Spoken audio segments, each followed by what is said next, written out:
Assalamualaikum warahmatullahi wabarakatuh. Nama saya Anissa Durrahmawati, NIM 1802030188 dari kelas Studi Kelayakan Bisnis A. Di sini saya akan mempresentasikan proposal studi kelayakan bisnis saya yang berjudul Warkop Nangkring.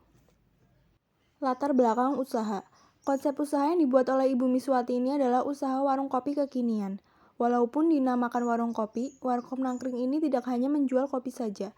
Beragam minuman non-kopi dan makanan ringan hingga berat juga disajikan di sini. Atas dasar kecintaannya terhadap masakan, Ibu Miswati mendirikan warung kopi ini bersama anaknya yang juga gemar memasak. Dengan mendirikan warkop di depan rumahnya, Ibu Miswati beroptimis usaha ini akan ramai pengunjung. Karena lokasi usaha berada di dekat objek wisata kebun stroberi dan hutan pinus Purbalingga. Sasaran utama atau konsumen warkop ini yaitu warga sekitar, pengunjung wisata dari dalam maupun luar daerah. Karena warkop ini telah modern, fasilitas yang disediakan di sini pun cukup memadai. Di antaranya adalah musik, wifi gratis, stop kontak, yang akan memudahkan pengunjung yang ingin sekedar santai sembari mengobrol, maupun yang ingin mengerjakan tugas. Tempat yang disediakan juga nyaman dengan berbagai hiasan mulai dari lampu, lukisan, dan penataan tempat. Identitas perusahaan, nama usaha Warkop Nangkring, pemilik Ibu Miswati, alamat ada di Jalan Raya Serayu Larangan, Dusun 2, Serayu Larangan, Kecamatan Merebet, Kabupaten Purbalingga, Jawa Tengah. Instagram @warkop_nangkring. Nomor telepon 088828600090. Aspek pasar dan pemasaran. Yang pertama, produk dan manfaatnya. Produknya, berbagai macam kopi, non-kopi, makanan ringan, dan makanan berat. Manfaatnya, menambah energi, mengurangi stres, menambah asupan gizi dan vitamin. Yang kedua, wilayah daerah pemasaran.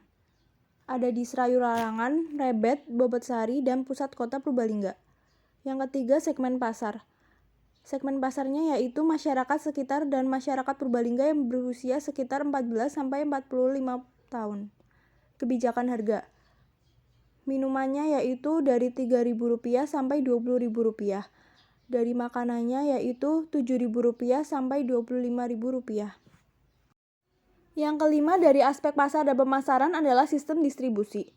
Produk dapat dibeli langsung di kedai atau bisa juga dengan sistem delivery order untuk daerah Serayu Larangan, Rebet, Bobotsari, dan wilayah pusat kota Purbalingga. Yang keenam, sistem promosi. Promosi dilakukan dengan rajin memposting di feeds Instagram, Instagram Story, Story WhatsApp, dan Facebook.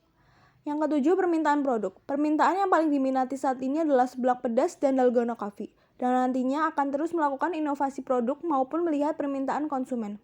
Yang terakhir, kesimpulan dari aspek pasar dan pemasaran adalah membuka bisnis kopi dan kedai makanan merupakan pilihan yang tepat. Dengan menerapkan delivery order dan menyediakan menu yang beragam, dengan harga yang terjangkau, masyarakat akan tertarik untuk datang. Manajemen operasi. A. Deskripsi teknis produksi. Warkop Nangkring berada di dekat objek wisata kebun stroberi, hutan pinus, pendakian Gunung Slamet, dan berbagai objek wisata lainnya. Berada di tepi jalan raya dengan luas bangunan adalah 8 kali 10 meter persegi. Pengunjung yang datang akan dilayani oleh karyawan Warkop lalu diproses pesanannya. B. Teknologi produksi.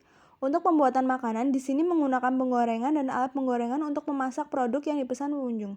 Serta teknologi lain yang digunakan adalah kulkas, dispenser, teflon, dan kompor gas, maupun peralatan lainnya. C. Kapasitas produksi. Kapasitas produksi yang dapat dihasilkan di Warkop Nangkring ini selama 15,5 jam yaitu pukul 8.30 sampai dengan pukul 00. Mampu memproduksi sekitar 100-150 pieces minuman dan 80-100 pieces makanan yang dapat disajikan dalam sehari. Di sini juga menerima pesanan dengan maksimal 200 box. D. Bahan baku dan bahan penolong. Bahan baku minuman. Aneka kopi, es batu, air mineral, gula, susu kental manis, coklat. Bahan penolong. Gula aren, alpukat, bubuk maca, cincau. Bahan baku makanan. Telur, ayam, beras, keju, daging, bumbu dapur. E. Pengolahan limbah. Air yang terbuang akan langsung menyalur ke selokan, jadi tidak akan mencemari air di wilayah tersebut. F. Kebutuhan biaya aspek teknis produksi. Biaya yang diperlukan untuk teknis produksi di Warkop Nangkring adalah sebesar Rp6.850.000. Kebutuhan tersebut meliputi kulkas, dispenser, teflon, tablet kasir, blender, dan kompor. Aspek keuangan. Skenario penjualan. Penjualan per hari yaitu Rp1.500.000. Total penjualan dalam 1 bulan yaitu Rp45 juta. Total penjualan dalam setahun yaitu Rp540 juta. Proyeksi rugi laba. Perhitungan laba rugi yaitu dengan menghitung selisih dari pendapatan dengan pengeluaran. Laba rugi sama dengan pendapatan dikurangi pengeluaran. Rp540 juta dikurangi Rp183.780.000 dengan hasil Rp356.220.000. Dengan demikian, laba yang diperoleh per tahun dalam penjualan setahun adalah sebesar Rp356.220.000. Keuntungan bersih per tahun sama dengan omset per tahun dikurangi biaya operasional, yaitu Rp540 juta dikurangi Rp183.780.000 dengan hasil Rp356.220.000. Dengan demikian, maka keuntungan bersih per tahun yaitu sebesar Rp356.220.000. Sekian presentasi dari saya. Bila ada salah kata mohon dimaafkan. Wabillahi taufik wal hidayah. Wassalamualaikum warahmatullahi wabarakatuh.